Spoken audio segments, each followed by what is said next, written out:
Opa aí pessoal, tudo certo? Sexta de trade no ar para análise, palpites e prognóstico dos jogos que teremos hoje no dia 7 de março de 2024.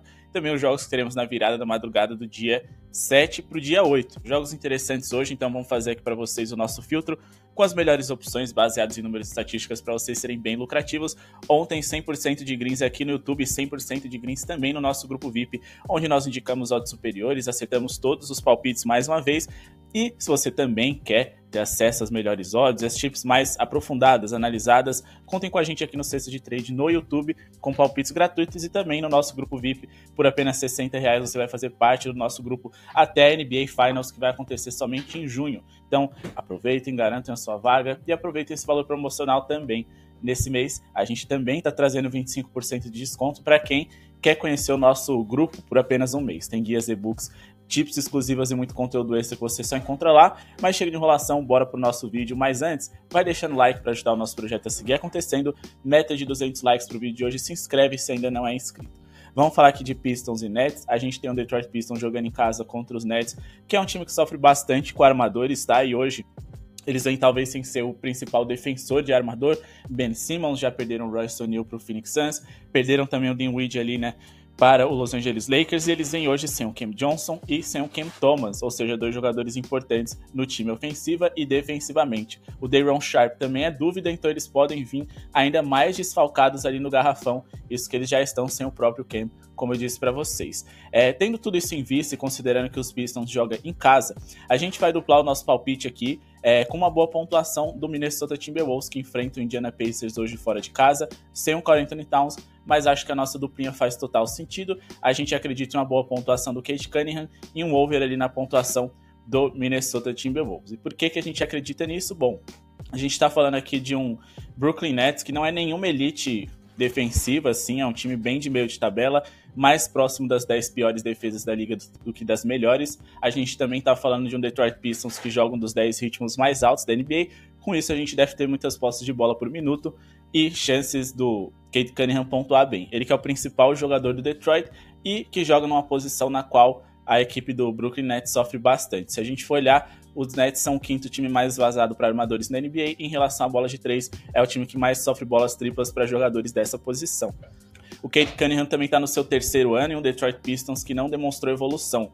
E ele precisa se provar. Por mais que o Detroit Pistons esteja muito mal na temporada e não tenha pelo que brigar, o Cade precisa mostrar que ele é sim uma peça essencial para o futuro dessa franquia.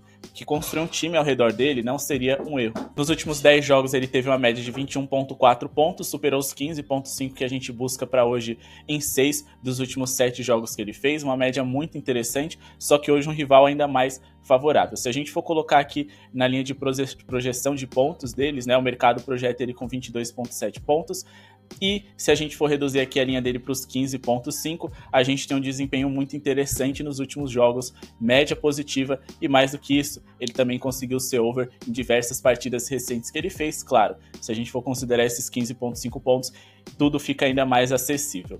3 dos últimos 4 jogadores de sua posição e com suas características que enfrentaram o Brooklyn Nets conseguiram ser over na pontuação, e 3 dos últimos 4 fizeram 20 pontos ou mais. O Cam Payne fez 15, então se não fosse por um pontinho ali, a gente teria uma média ainda mais interessante da pontuação de armadores que enfrentaram recentemente a equipe dos Nets.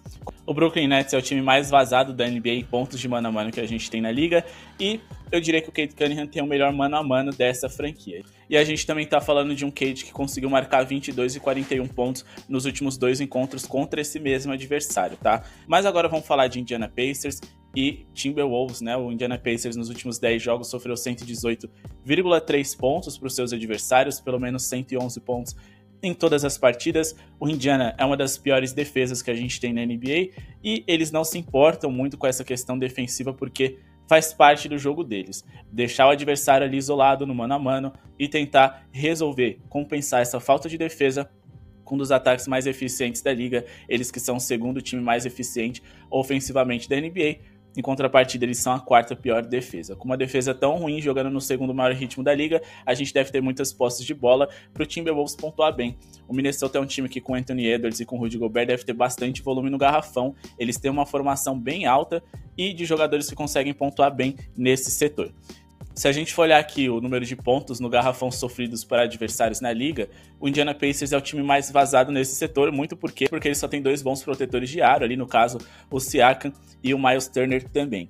As equipes já se enfrentaram nessa temporada, foi apenas um encontro que aconteceu no dia 16 de dezembro de 2023, onde o Timberwolves em casa conseguiu marcar 127 pontos diante desse adversário, que é verdade, melhorou bastante a sua defesa. O próprio Karl Anthony Towns, que é um jogador que foi o cestinha da partida, não vai estar presente hoje, mas o Indiana perdeu outros jogadores importantes defensivamente falando, como por exemplo o próprio Bruce Brown, que foi titular naquela partida e pontuou muito bem. E outra coisa, se a gente for olhar aqui, não contamos com o Tyrese Haliburton naquele encontro. E ele é o jogador que dá dinâmica, velocidade e faz esse Pacers ser melhor no ataque, mas ao mesmo tempo pior na defesa, e um time que cede muitas posses para os seus rivais. Beleza? Então hoje eu tenho boas expectativas aqui para ver um Timberwolves pontuando bem. E por falar em pontuar bem, vamos falar de Dallas e Heat. Para essa partida aqui a gente também espera um over na pontuação, mas aqui vai ser uma aposta simples no over na pontuação total e que só vai ser válido se o Luka Doncic tiver em quadra, beleza? Então nosso palpite vai ser o seguinte, a gente vai trazer as linhas aqui até em torno de 1,50, é o que a gente gosta de trabalhar, e mais do que isso, as odds superiores vocês podem encontrar lá no nosso grupo VIP, beleza? Palpite de jogador, pontuação, os melhores times para vencer na noite, as melhores zebras, tudo isso e muito mais. Mas aqui vão ficar com mais de 224,5 pontos totais e usar a seguinte argumentação. Quando a gente fala de Dallas, nos últimos 10 jogos eles sofreram 119,5 pontos e desde que eles contrataram Kyrie Irving eles entendiam que o time ficaria muito ruim na defesa, mas que o ataque deveria compensar. Quando a gente fala de 224,5 pontos totais na partida, a gente conseguiu, ou na verdade o Dallas conseguiu superar essa marca nos últimos 7 jogos consecutivos que eles fizeram e também eles conseguiram superar em 80% desses últimos 10 jogos, só ficando abaixo contra o San Antonio Spurs e contra o Washington, que foram 2 times que não ajudaram na pontuação e isso não era mais do que esperado. Quando a gente fala de San Antonio Spurs e Washington Wizards, a gente está falando de 2 times que estão entre as piores eficiências ofensivas da NBA. 2 dos 5 piores ataques por 100 posses de bola, e eu acredito que hoje saudável o Miami Heat consiga compensar essa falta de pontuação que esses 2 rivais do Dallas Mavericks não tiveram. Nos últimos 10 jogos, o Miami conseguiu marcar 112,8 e acho que eles conseguem manter essa média ou até superar contra essa defesa ruim do Dallas Mavericks, e defensivamente eu acho que eles não vão conseguir ser tão seguros contra um time que tem tanto talento ofensivo como é um time com Doncic e Kyrie. Se a gente for observar, em eficiência ofensiva o Dallas Mavericks é um time de topo, o 7º melhor da NBA, e defensivamente falando, a gente está falando de um dos 10 piores setores defensivos da liga. Em relação a ritmo, o Dallas, que joga em casa e que deve ditar o pace dessa partida, é o 8º time mais rápido. E então a gente tem aqui um time muito over, né? Que ataca bem, defende mal, tem velocidade e também não é lá muito bom nos seus rebotes defensivos. Se a gente for olhar, o Dallas tem uma das 10 piores eficiências em rebotes defensivos da NBA. Com isso, a equipe do Miami Heat pode corrigir alguns arremessos errados e fazer pontos de segunda chance em arremessos de rebotes ofensivos. Para as posições do garrafão é onde o Dallas Mavericks mais sofre, eles são o 5º time mais vazados para ala de força em toda a NBA, o 4º time mais vazado para pivôs, então é um time assim que sofre muitos pontos em regiões muito perto da cesta, que é mais fácil de você converter os seus arremessos. E se a gente for olhar aqui no opponent shooting, a gente pode pegar aqui um pouco das distâncias nas quais o Dallas Mavericks mais sofre e mostrar o quão eles são frágeis contra adversários que conseguem chegar com facilidade no garrafão. É o 3º pior aproveitamento em arremessos ali na área restrita que a gente tem em toda a NBA, na hora de defender, é claro, né? E são quase um dos 10 times que mais permitem arremessos convertidos na zona pintada. Então o Dallas Mavericks deve sofrer bastante aqui contra esse Miami, mas jogando em casa com a torcida a seu favor, eles devem compensar e pontuar bem. Agora, antes da gente partir aqui para a próxima partida, pessoal, não se esquece de se inscrever no canal e deixar o like para ajudar o nosso projeto a seguir acontecendo. Meta de 200 likes, comenta aqui se você garantiu algum green ontem lá no nosso grupo VIP. E aqui no canal também, quais são seus planos para hoje, o que vocês acreditam que vai ou não vai bater. E se discordam da gente, é só fazer o contrário do que a gente está falando. O importante é que a gente está aqui todo dia dando a nossa opinião. E ter segundas, terceiras opiniões para criar suas próprias apostas é sempre interessante. Mas ter um lugar seguro para se apostar também é. E a Estrela Bet, nosso parceiro, o link dele está aqui na descrição, oferece para vocês bônus exclusivos e promoções que você só encontra lá. Bônus de até R$500 para vocês apostarem, não necessariamente em esportes, por exemplo. Tem diversos outros mercados, deem uma olhada, confiram. Tem outros esportes também, odds interessantíssimas e também uma plataforma que te oferece um atendimento muito interessante, apostas por valores mínimos, depósitos e saques também. Fechado?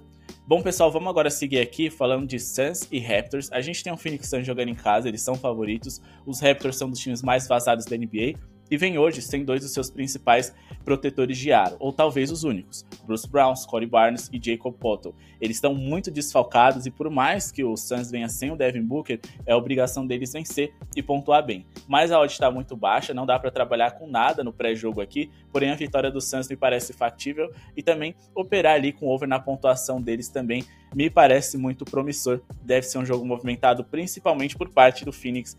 Ficar em under nessa partida seria loucura, a gente tá falando de um dos melhores ataques da NBA contra uma das piores defesas, e mais do que isso, de um time que tem Kevin Durant, Bradley Beal disponíveis, um Grayson Allen jogando muita bola, e o Toronto é um dos times mais vazados para alas na NBA, que mais sofrem bolas de 3 também, então assim, é todo um cenário aqui favorável para o Phoenix Suns conseguir pontuar bem contra essa, né, que é uma das 10 piores defesas da liga. Fechado, mas nada a ser indicado aqui no pré-jogo, é um jogo perigoso. Vamos pular aqui para Denver e Celtics, o principal jogo que a gente tem na noite. Eu acho que seria loucura trabalhar no under nesse jogo, porque tem muito talento dos dois lados, mas ainda assim o over pode ser complicado de bater. É um jogo de expectativa muito grande para muitos dos dois times que vão fazer a final dessa temporada, os favoritos para o título de cada conferência. Então, até por característica, deve ser um jogo lento, estudado, onde os times que possivelmente podem se encontrar numa final vão aplicar estratégias especiais, jogadas ali para tentar minar o jogo do rival e ser produtivo ofensivamente contra eles. Então é um jogo no qual tudo que a gente pode esperar deve ser completamente ao contrário, no sentido de que coisas diferentes vão ser feitas para que os times produzam bem um contra o outro. Então é um jogo perigosíssimo, tá? Mas eu ficaria especialmente de olho ali na pontuação do Jason Tatum ou do Jaylen Brown, são jogadores que jogam na posição de ala ou ala pivô, e geralmente jogadores que jogam nessa posição atacam com muita frequência o Nikola Jokic, que já não é um grande defensor, não pode ficar fazendo falta porque ele não pode perder minutagem de quadra, mas esse é o segredo para você machucar esse Denver Nuggets. Atacar o Jokic, forçar algumas faltas nele, porque se ele não fizer a falta, não fizer uma defesa ali forte, digamos assim, aí fica mais fácil de você converter pontos. É a noite na qual Jason Tatum deve ser um dos principais jogadores, principalmente do lado do Boston. Porém, tudo vai depender aqui do que acontecer durante a partida. Trabalhar no pré-jogo também é complicado aqui. Mas agora sim, vamos falar de Warriors e Bulls. Aqui a gente tem um over na pontuação para indicar para vocês.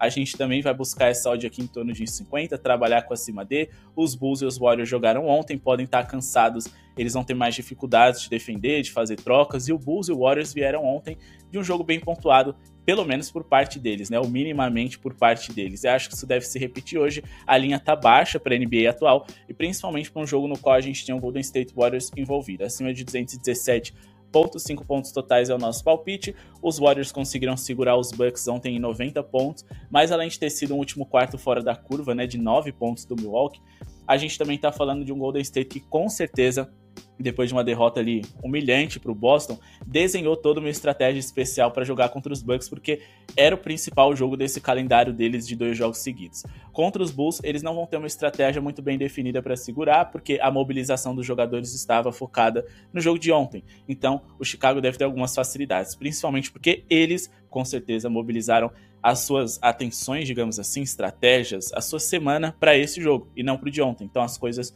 se invertem. Bom, a gente tá falando aqui de um Golden State Warriors que nos últimos 10 jogos a gente ultrapassou essa marca, né, de pontuação aqui, em grande maioria deles. A gente superou contra os Clippers, contra o Jazz, também contra o Los Angeles Lakers, foi superado contra o Denver Nuggets e também aconteceu de ser superado contra o Washington Wizards, Toronto, Boston Celtics mesmo, eles tendo pontuado mal, né? E ficou por pouco contra o Milwaukee Bucks, já que a linha que a gente busca nem é muito alta, né? Eles fizeram uma média de 115,9 pontos, mesmo com esse jogo tão mal pontuado contra os Celtics, e hoje contra o Chicago Bulls eles devem ter algumas facilidades a mais. O Chicago Bulls é um dos 10 times que mais sofrem bolas de 3, é um dos times com pior percentual, né, aproveitamento em defesa de bolas triplas que a gente tem na liga. E quando a gente fala de bolas de 3, a gente está falando de Golden State Warriors. O Chicago é o time que mais sofre bolas triplas em toda a NBA, Então, o Golden State Warriors deve pontuar bem contra esse Chicago Bulls, que conseguiu ultrapassar esses 217,5 pontos somados ao desempenho do Golden State em 4 dos últimos 4 encontros. Inclusive, a gente teve uma partida de 271 pontos no último encontro entre eles, e o único que aconteceu nesse ano de 2024, beleza? Então acho que vai ser um jogo bem movimentado, os dois times jogam com formações baixas, né? O único jogador ali big que a gente tem é de fato o Vucevic, então os times vão estar leves, com velocidade, trocando posições, acelerando o jogo, e quando a gente tem jogos acelerados, com o relógio aí contra a gente, mas que ao mesmo tempo os times conseguem gastar pouco ele, a gente consegue jogos mais bem pontuados.